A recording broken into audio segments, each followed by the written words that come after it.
নতুন বাংলাদেশে ছাত্র সংগঠন কেমন হতে পারে সেই বিষয়গুলো আমরা শিক্ষার্থীদের থেকে তাদের মতামত নিয়ে আমরা সেগুলো কিন্তু পেপার ওয়ার্ক করেছি। আমরা কিছু বিষয় খুবই কমন দেখতে পাই, সেটি হচ্ছে শিক্ষার্থীরা বিশ্ববিদ্যালয়গুলো সহ দেশের কোনো ক্যাম্পাসেই লেজুর ভিত্তিক ছাত্র রাজনীতি চায় না।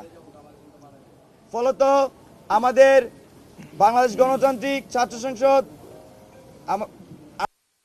সিদ্ধান্ত নেই আমাদের এই ছাত্র সংগঠনটি কখনোই লেজুর ভিত্তি করবে না, এবং একই সাথে এই ছাত্র সংগঠন গণতান্ত্রিক উপায়ে শিক্ষার্থীদের ভোটের গণতান্ত্রিক উপায়ে কাউন্সিলের মাধ্যমে বটম টু টপ অ্যাপ্রোচে তাদের নেতৃত্ব বাছাই করবে।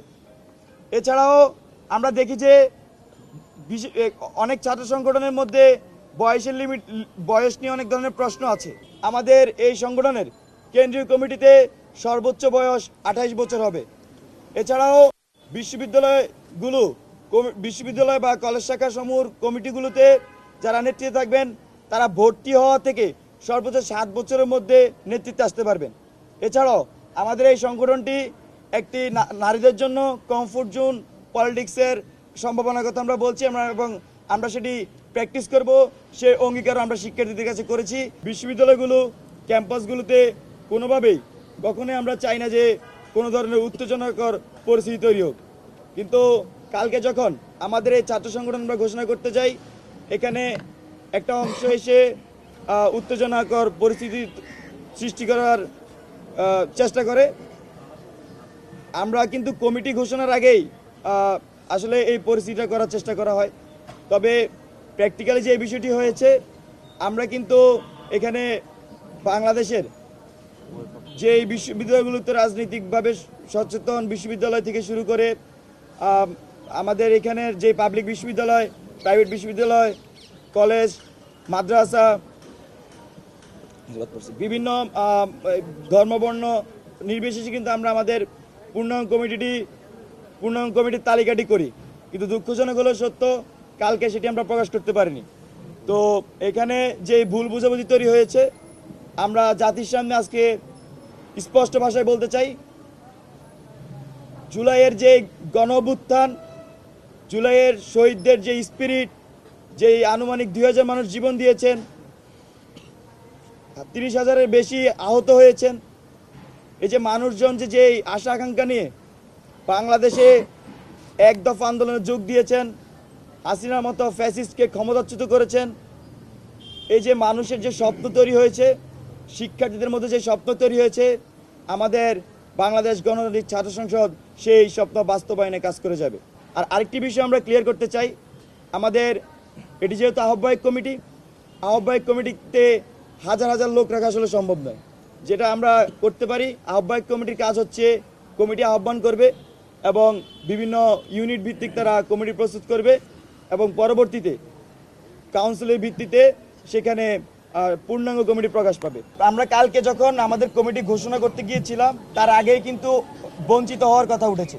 আমরা মনে করছি বিষয়টি সম্পূর্ণভাবে উদ্দেশ্যপ্রণোদিত ছিল, এবং সেটাকেই হচ্ছে যে ছড়ানো হয়েছে ভুল বুঝাবুঝি।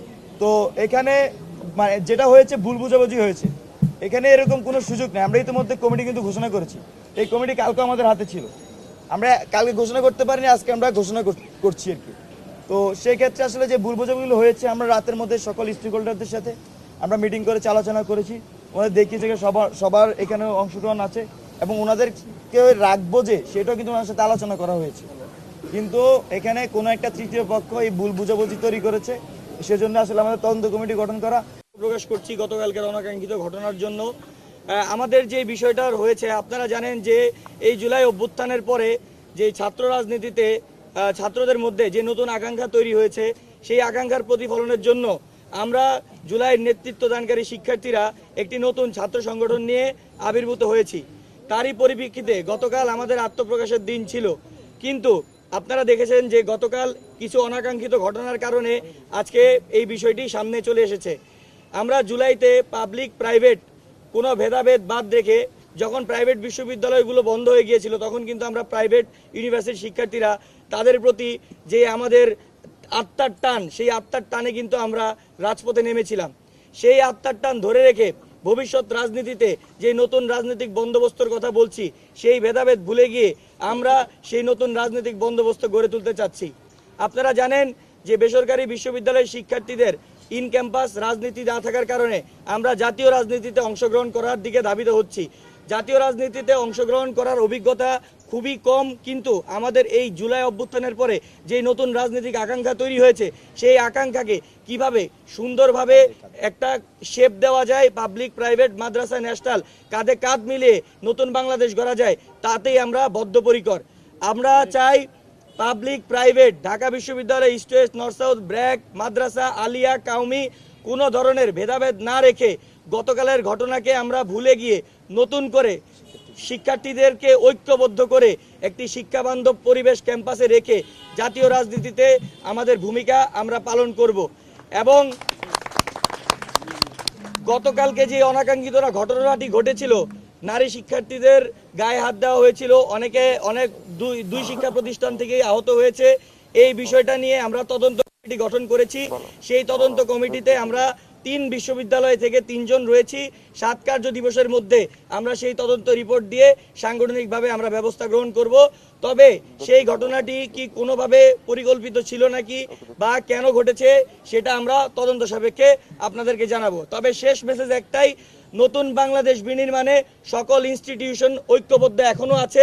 ফ্যাসিবাদী দোসররা যারা এখন পর্যন্ত বিভিন্ন জায়গায় থেকে এখন পর্যন্ত ফ্যাসিবাদের পুনর্বাসন করার চেষ্টা করছে বিভিন্ন ইস্যুকে কেন্দ্র করে, সেই ইস্যু কখনোই তারা সফল হবে না।